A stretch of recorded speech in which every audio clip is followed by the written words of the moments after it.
Hey, you little butt cheek.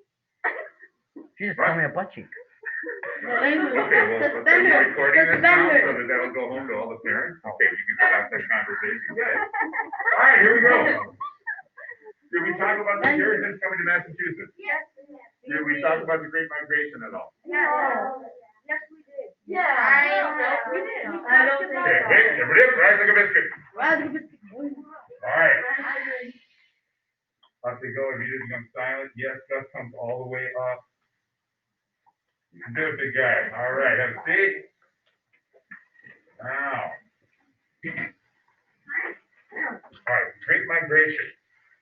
Once King James started to persecute the Puritans, as he had done the Separatists, well, the Separatists had gone to Holland, that didn't work, and then they came to the United States, to America, and they set up their colony up to we become Massachusetts Bay Colony. Well, the Puritans took a look and said, yeah, there's no reason to go to Holland because that didn't work out for the other guys, so we believe kind of what they do, except, of course, Puritans wanted to stay inside the Church of England. So they said, I'm going to stay further back, but I'm going to take this off just so the people with the recording can hear it well. So the Puritans said, there's no point now going to the Netherlands. We're going to stay with our buddies over in America. We're going to head right over there. And so off they went to the New World. But whereas the Separatists had been pretty poor, the Puritans had a lot more wealth. And so many more of them could make the trip.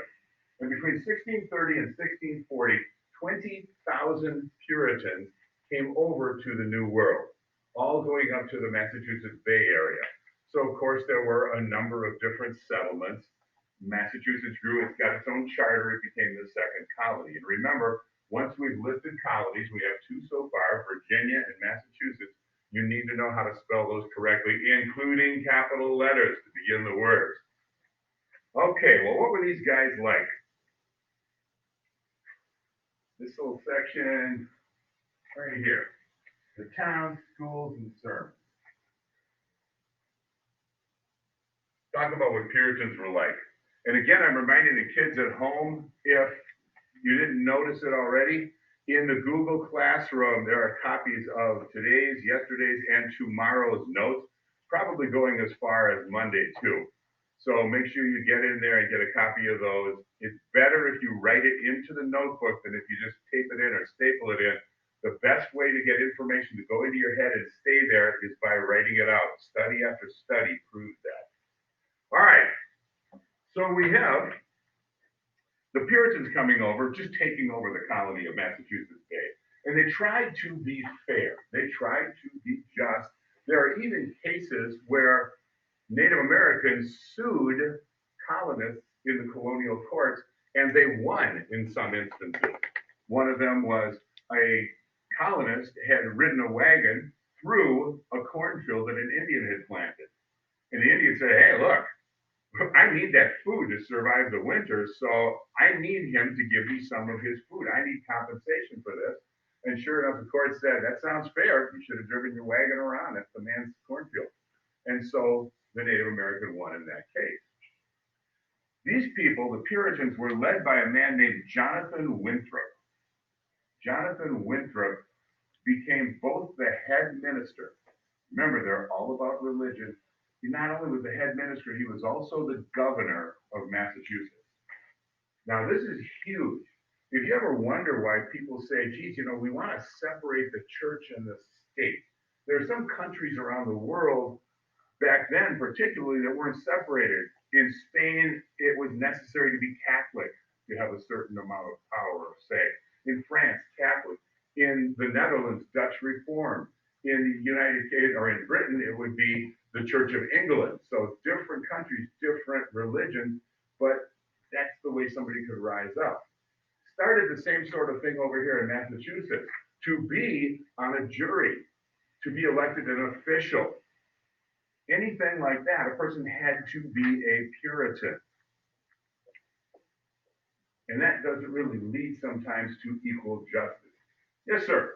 What were the dates, like what time The Great Migration? 1630 to 1640. Yo, back row packer.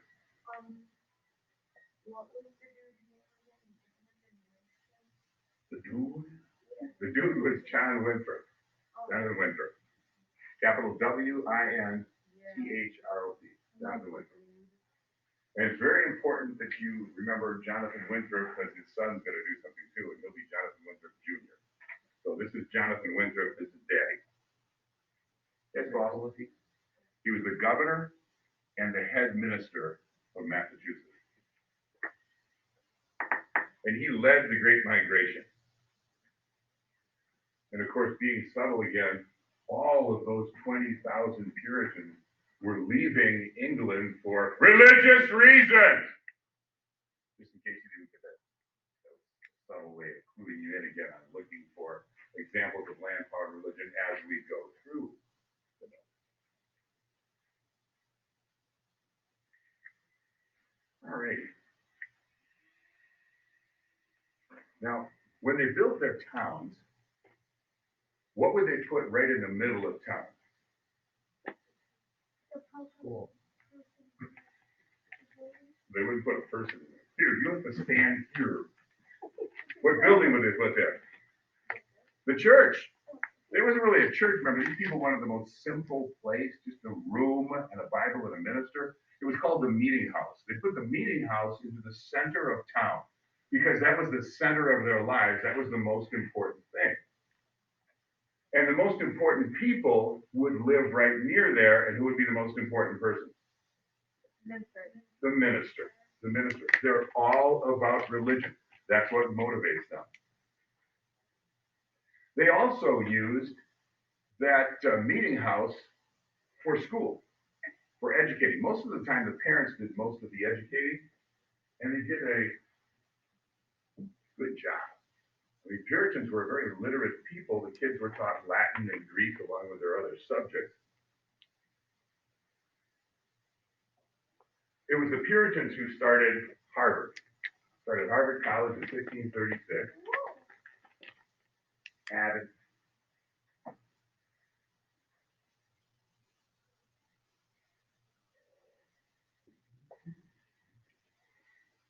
all right.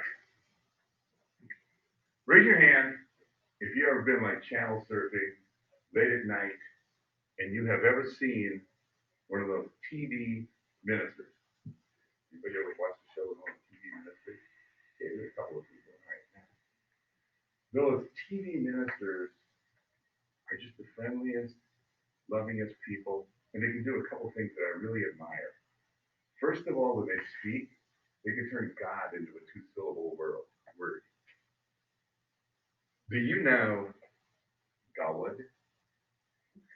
God is your friend. I always love that. It's like G-O-D. How do you do that? Anyway, they turn God into a two-syllable word, and the other thing is they want you to know that Jesus is your friend. Jesus is your buddy. Jesus just wants to hug you. That's modern religion. That is not what the Puritans were about. The Puritans were all about, have you ever heard the term fire and brimstone? Ooh, they wanted to tell you things that were a little more scary about religion. There is a very famous sermon, which we still have the written text of. I wouldn't do the whole thing for you because it would take hours. Puritan services lasted a long time. They would come in the morning and go to several hours of church. They would break and have lunch. They couldn't cook anything. And they couldn't have packed it that morning because they weren't allowed to work on the Sabbath, the Lord's Day. And they wouldn't even have like hooked up the horse to the wagon or saddled the horse. They would have walked over to the church service because they couldn't work on God's day. If the cow fell down the well, they couldn't take it out till Monday because they couldn't work on God's day. Well, these people, their view of religion wasn't quite like the late night TV ministers. Their view was better shown in the sermon by a man named Roger Williams, who had a famous sermon called Sinners in the Hands of an Angry God. And there were cases when he gave this sermon of women miscarrying children, of men fainting, because the basic idea was, you are disgusting. You richly deserve to go to hell. That is where you are determined to go. You are sinners in the hands of an angry God, and he is holding you over the fires of hell, and he is tipping his hand, and he ought to throw you down there. But maybe, if you listen to the Puritan ministers and do exactly what they tell you to do, then maybe God won't be so angry, and maybe he won't drop you into the fires of hell. Wow. That doesn't sound like a really happy religion like you hear like I said, late night on TV now. This is something completely different. What did the Puritan ministers want someone to do? Well, they had a set of laws.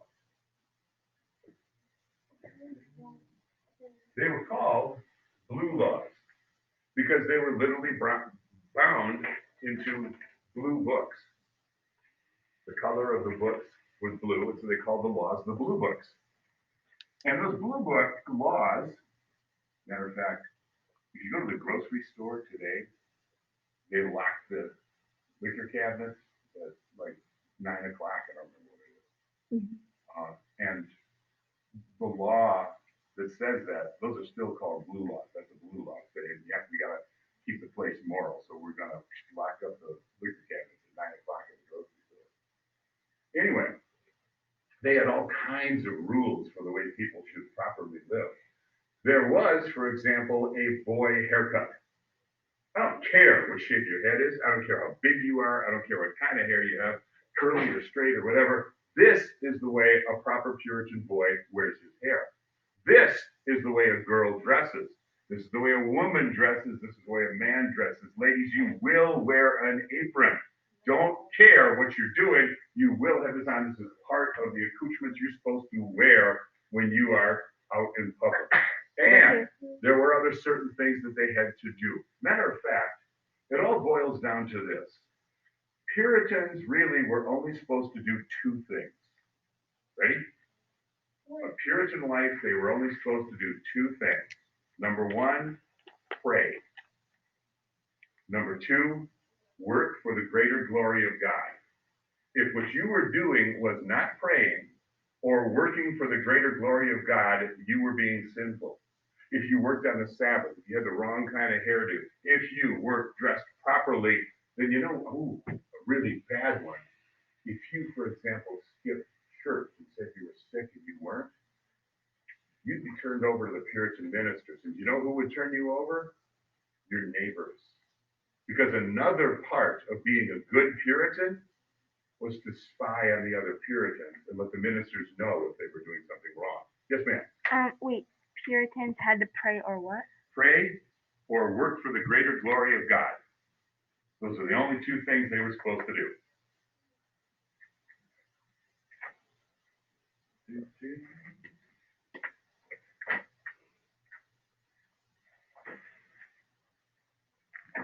Don't worry about Jay Hammond, you just brought that up.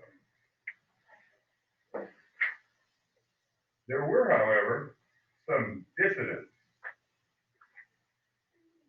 Okay? No, let me give you the word. Here comes another vocabulary word. Dissident. D-I-S-S-I-D-E-N-T. Dissident. Or dissenter means the same thing. D-I-S-S-E-N-T-E-R. A dissident or a dissenter. That is someone who belongs to a group but doesn't believe everything a group believes. You need to write this down. This is where test material comes from. Someone who belongs to a group but does not believe everything the group believes.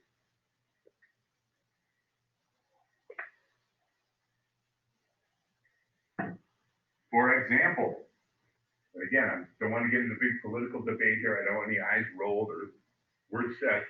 I'm just telling you, you might have heard, if you're aware of the news, what's going on. There are a bunch of Republicans who have said, yeah, I'm voting for Biden. There are a bunch of Democrats who said, I'm voting for Trump. Those would be dissenters. They belong to a party. If you said Democrats, then their guy is Joe Biden. But if they said, yeah, I believe what Democrats believe, but I'm voting for Trump, that would be a dissenter. They're part of a group, but not doing everything the group believes.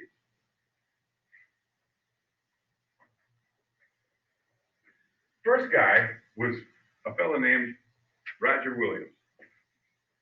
Roger Williams was a Puritan minister. And he liked being a Puritan minister. He had a flock, that is, he had a group that went to his church and listened to him preach. But he had some really radical ideas. Anybody know what the word radical means? What does radical mean? No, not crazy. That's too far. Okay. No. Different meaning. A little bit more than different, a little bit less than crazy. Exciting. No, I would say extreme. It's an extreme idea. All right, someone who's radical is extreme. Should I give you an example? Yeah. Sure. Okay, I will give you an example. Somebody who is extreme. My sister Mary. My sister Mary is a non-smoker. She's a musician, and so she sings and she plays the piano. She lived in New York City for years. And my sister Mary, I put a mask on for this because I'm going to scream at somebody. My sister Mary, back when I was about your age, but she's older than I am, we went out to lunch at a restaurant. And this is right when they first started to have non-smoking sections. And in this particular restaurant, they did it in kind of a silly way. There were booths and tables on one side of the restaurant, booths and tables on the other side, and people just smoked there. And there was an aisle right down the middle. You just had little two-person booths. That was the non-smoking section, like 4 little two-person booths. And my sister Mary and I sat down. She asked for non-smoking, so they put us there. And before you know it, 2 people came over to one of the other booths. And I guess they hadn't heard about the whole non-smoking section idea because one of them lit up a cigarette. They're just having a conversation. They're a couple of businessmen. My sister at this time is about 20 years old. I'm about 12. And these are grown up, 50, 60-year-old men. And so the guy starts smoking. And my sister Mary starts letting him know she doesn't like it. So she starts giving him dirty looks. And they're still smoking, they're not paying any attention. So she goes into a little bit more theater. Pulling her collar away, and still they're not paying attention. So my sister Mary walks over, pulls the cigarette right out of the man's mouth, sticks it in his potato, leans down, I won't do it right in your face, leans down and says, "Are you trying to kill me?" Like this fire from the man's noise. "I want to breathe your garbage smoke." And just screams at him for like a minute, then gets up, walks over and sits back down. Now I'm facing the direction that I can see him, and the guy's over there going, "Ah!" Even after she left, like nothing like this has ever happened to him before. And she's just perfectly fine. But that would be radical. That would be extreme. Most people would say, this is a non-smoking section. Would you please put your cigarette out, or go to the waitress and say, could you please ask them to move out of the non-smoking section? Not Mary. Anyway, so Roger Williams had some radical ideas. He had some radical ideas, some ideas that were very extreme for the time. The first one was, Roger Williams said we should separate church and state. The governor should not be a minister, and a minister should not be a governor, because ministers should be interested in what happens in the next life, and governors should be interested in what happens in this life, and that doesn't work together. So we should separate church and state. See, the way the Puritans had it set up, if somebody skipped church, it might be the police that came and looked for them, because the church had the power of the state. The governor was the minister. Yes, we do. But like, how did they know that they like skipped church? Like, did they Well, like if attend somebody it? else was walking over to church and you weren't going, and they saw you like go out to the barn, you were probably working. You weren't lying sick or so sick that you couldn't get to church. So But what if you like weren't outside and you were just like in your house and like probably a minister would come over and make sure that you were genuinely sick. Annalise, So why would the people were obviously very enthusiastic about their religion, but Yes. why would they have if you weren't going to church? if you were a sinner in the hands of an angry God and he meant to be dumping you into hell unless you told the ministers, what would you do? Yeah, you probably told the ministers. Okay. It was their religion. All right, what else radical I did here? So that's one. Separate church and state. Notice you guys are making a list. That's fantastic. Number one was he separates church and state. The second one was he said, we got to pay the Indians for the land. I mean, they were here first, so the Native Americans ought to be reimbursed for the land we took.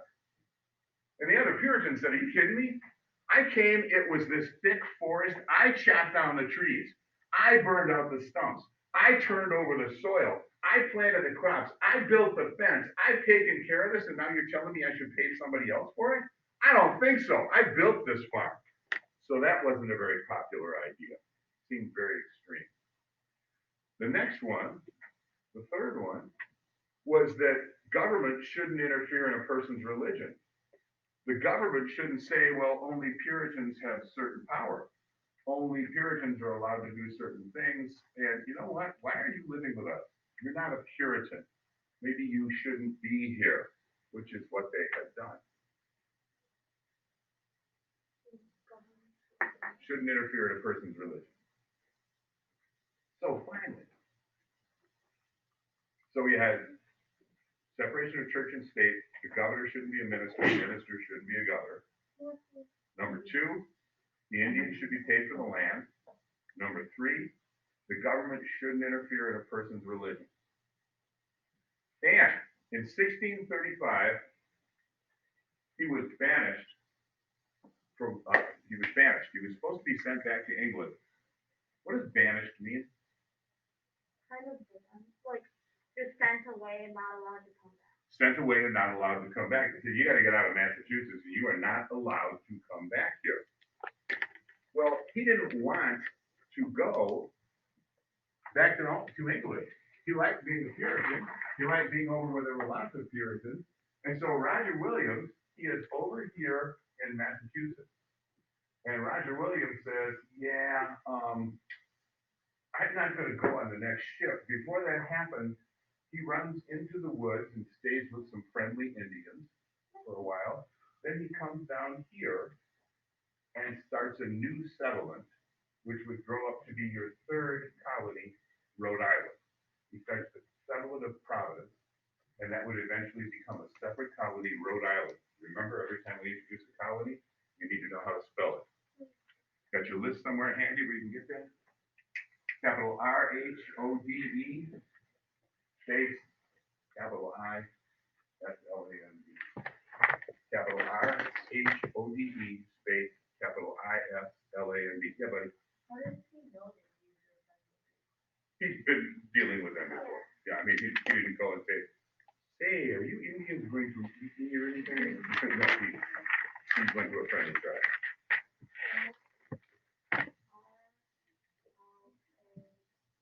Capital R-H-O-D-E. And then capital I on island. All right, cool. you know what was the name of the colony Rhode Island? It was actually Rhode Island and Plymouth Plantations and Providence Plantations and Rhode Island something or other. It had a longer name. It was just shortened down to Rhode Island. Rhode Island? Like, why did they name it that? I don't know. Sorry, right off the top of my head, I don't know.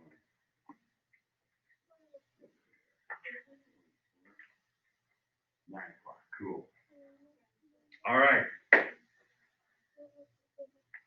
Next thing up, you have another dissenter, another dissident, someone else who was part of the group but didn't quite go along with what the group, and that being Puritans, with what the group believed. Her name was Anne Hutchinson.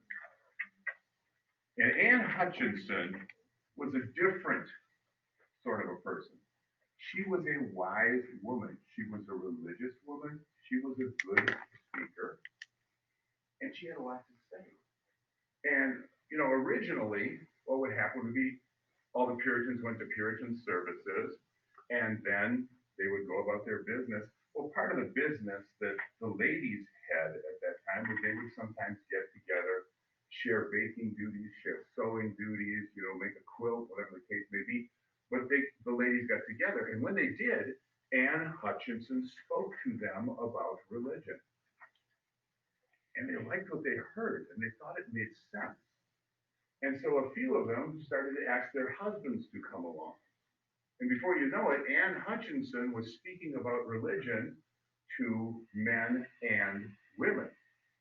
And the Puritan ministers got wind of this and said, wait a second, you're not allowed to be a preacher in Puritan services, in any religious service. Women don't talk, men don't talk. Only the Puritan ministers talk. So you should not be doing this. It's kind of evil that you're doing this. And they charged her with slandering the ministers.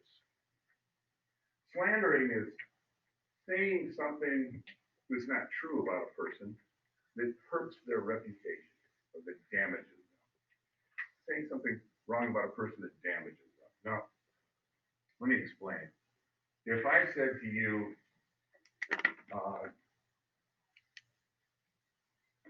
Governor Tony Evers is a heroin addict, I haven't really harmed him. It's a lie. He is not. But A, I would have no way of knowing. B, I haven't harmed him because I'm speaking to a room full of 12-year-olds who don't vote. And I don't think your parents would vote based on if you ran home and said, don't vote for him, he's a heroin addict.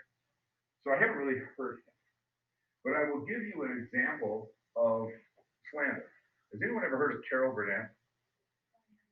Okay, Carol Burnett was a funny lady. She had a comedy show back in the 1970s. She was huge in Hollywood. Carol Burnett, really big. And Carol Burnett was out at a restaurant one time, and she stood up, and she kind of fell over on the table, and then sort of stood back up, kind of shaky, and went out. And somebody, this was before everybody had video cameras, but somebody had a camera that took a picture of her, a couple of pictures of her like that. And the next day, the National Enquirer, one of those rag papers that says like, aliens have landed in Waukesha, that you see near the checkout in grocery stores. Well, the National Enquirer had a big story. It said Carol Burnett roaring drunk in Hollywood restaurant. And she sued them for slander, libel. She said, no, that's not true. First, you didn't ask me. I could have told you that my doctor had given me a medication and I had a reaction to it. And where you damaged me is my daughter was killed by a drunk driver, and I never drink. As a matter of fact, I spend my spare time raising money for Mothers Against Drunk Drivers. And you have damaged my ability to do that because you just told everybody in the country that I'm a drunk. And so she sued the National Enquirer. I forgot what it was. I think it was like $6 million she won from them. And she gave it to Mothers Against Drunk Drivers. Because she said, yeah, you damaged me. You hurt me by saying this lie. That's what slander is. And the Puritan ministers said about Anne Hutchinson, well, you've done all these horrible things. And she really hadn't. But remember what the judge would be. A Puritan. What would the jury be? Puritans. Who do they have to obey? Puritan ministers. So she didn't stand much of a chance. She was also banished, but she had someplace to go. She could go down to Rhode Island, where Roger Williams had already started another colony. Yeah, buddy. Slandering is telling something that's not true about somebody that damages them. Telling something that's not true about somebody that damages them.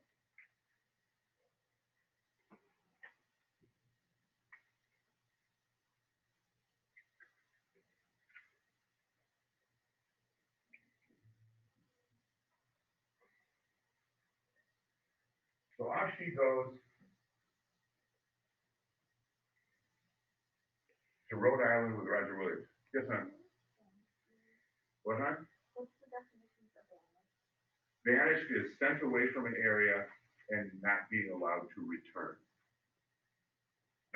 Sent away from an area and not being allowed to return. Okay, we have a third Puritan dissident. Well, she really stopped being a Puritan partway through this story, but I'll tell you what happened. One of the people that went with Anne Hutchinson, that's why she's a Puritan dissident, was a lady by the name of Mary Dyer. And Mary Dyer and her husband said, no, we've been listening to Anne Hutchinson. We like what Anne Hutchinson has to say. And as a result, we're going to go with Anne Hutchinson when she and her family, and a few more went down to Providence with Roger Williams. Apparently, Mary Dyer and her husband were pretty well off. They had some money, because they could afford a trip back to England. And they did. They went back to England. And when they got to England, they discovered a new religion. The new religion was called the Society of Friends, more commonly called the Quakers. The Society of Friends is the actual name of it, capital S, capital F. The Society of Friends, because they have some basic ideas. Ready? Here come the basic ideas.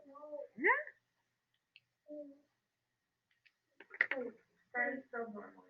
Yep, just capitalize. The Society of Friends, and you can put in parentheses Quakers. That's capital Quakers, not quackers. Quakers. The Society of Friends had a few basic ideas. The first one was everyone is their friend, everyone is their equal. Everyone is their friend, everyone is their equal.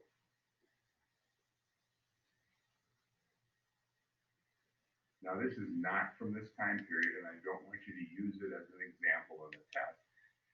But you might have heard that there were a lot of Quakers that worked with the Underground Railroad, getting slaves up to freedom. The reason was everyone was their friend, everyone was their equal. Since everyone is equal, they didn't believe in slavery. Since everyone was their friend, wouldn't you want to help your friend escape from slavery? So it just made perfect sense. Everyone was their friend, everyone was their equal.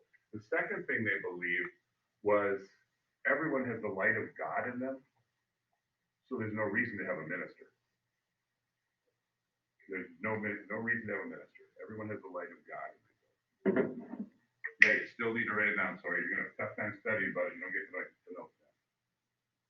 Everyone is their friend, everyone is their equal, and everyone has the light of God inside them, so they don't need ministers. Was this a type of Puritan? No, completely different religion. Yes, we do. Capital Quakers.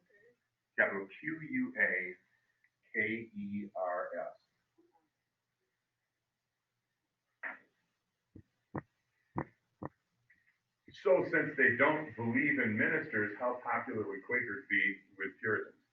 No, the Puritans want their ministers. That's who they follow. And Quakers say, you don't need that. Okay, and the last thing is, Quakers are pacifists. Quakers are pacifists. Pacifists. Pacifist.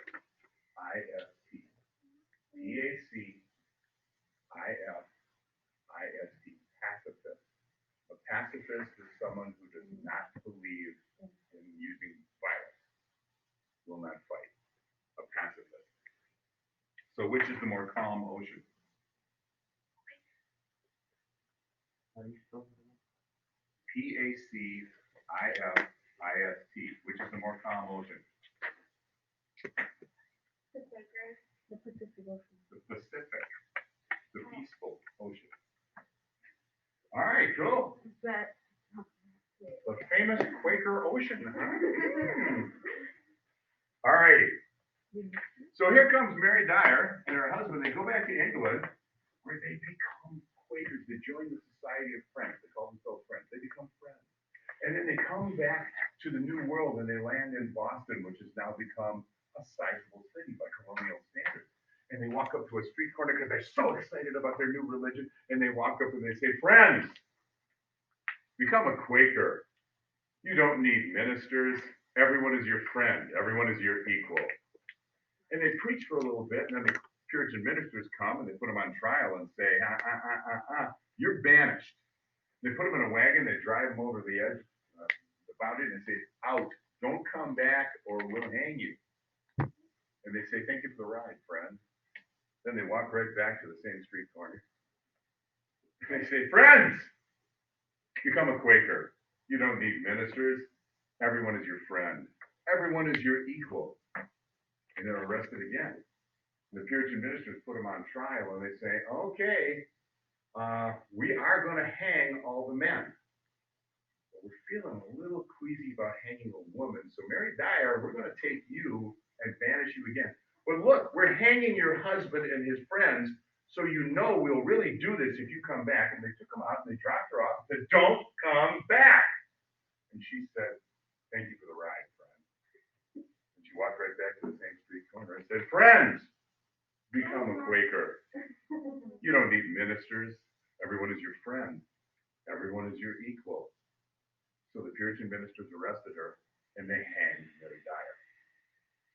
Okay, that was another Puritan. That was another Puritan dissident.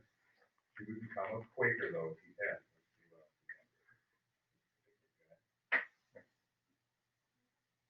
There we go.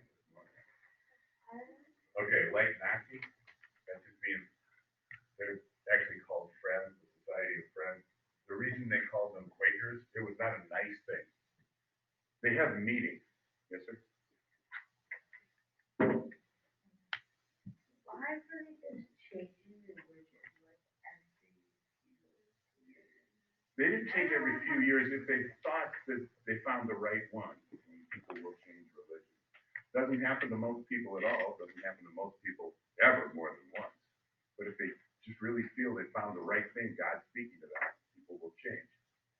Anyway, so what would happen at Quaker meetings, since they didn't have ministers, is everyone would get together in the room, and they'd either sit, they'd stand. Nobody would say anything unless they felt God was telling them to. So they might sit there in silence for a couple of hours and say, good meeting, good meeting. It was time to go home. Or they could be there in silence and somebody would say, hallelujah! Now, he just felt moved to do that. Praise the Lord! Thank you, Jesus! Whatever. Or they might stand up and give a talk and talk for half an hour, an hour and a half, 3 hours, because they felt moved by God to do this. So that was a Quaker meeting. And sometimes they get so excited and they get so full of the spirit of the thing that they would quake. And so somebody passing by looked in and said, well, what are these guys doing? Ooh, I'm a Quaker. Ooh. So they called them Quakers. It was kind of a nasty nickname. It wasn't complimentary. There's actually another group they call Shakers, which do the same thing. Okay. So let's see what we have here. You had the Puritans. They wanted to change from the Catholic smells and bells. The Anglicans had the smells and bells. The Puritans said, no, we want to stay in the Church of England, but we want to get rid of that. The Separatists said, no, we want to just get out of the Church of England. We want it simple, just a minister plain Rome. The Quakers said, no, we don't want to have a minister.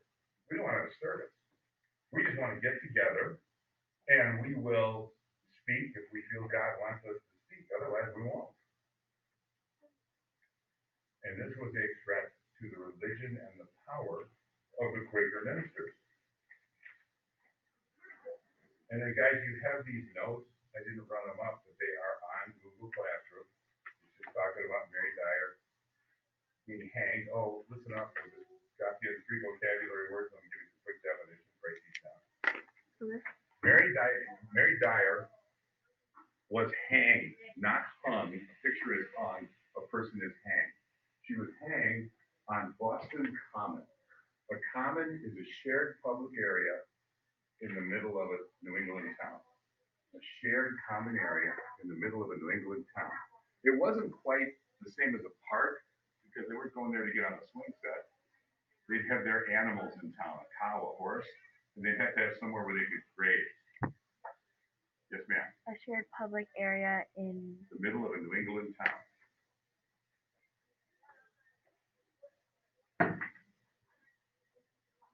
Then you have a martyr.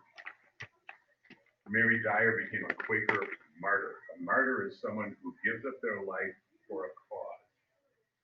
Oftentimes we think about that with religious martyrs, but it is possible to have other kinds of martyrs. A person who willingly gives up their life for a cause. A martyr is a person who willingly gives up their life for a cause. Yes. The word common, well, Boston Common is the common in Boston. Common means a shared public area in the middle of a New England town. You ever go by Danny? Danny. Cha-cha. All right, here we go. Nan. Gallows, you've seen that raised platform from which a person is hanged. You know, the floor drops out and suddenly they're taller. Yeah, so like total. So that's a gallows. She went up the gallows, dropped through the floor, and that was the end of Mary Dyer. Yes. What's what? Someone who willingly gives up their life for a cause. All right, tiny people, we need to get spraying here. Okay, wait. Please don't all talk, because there's a couple people that still have questions. I forgot her name, but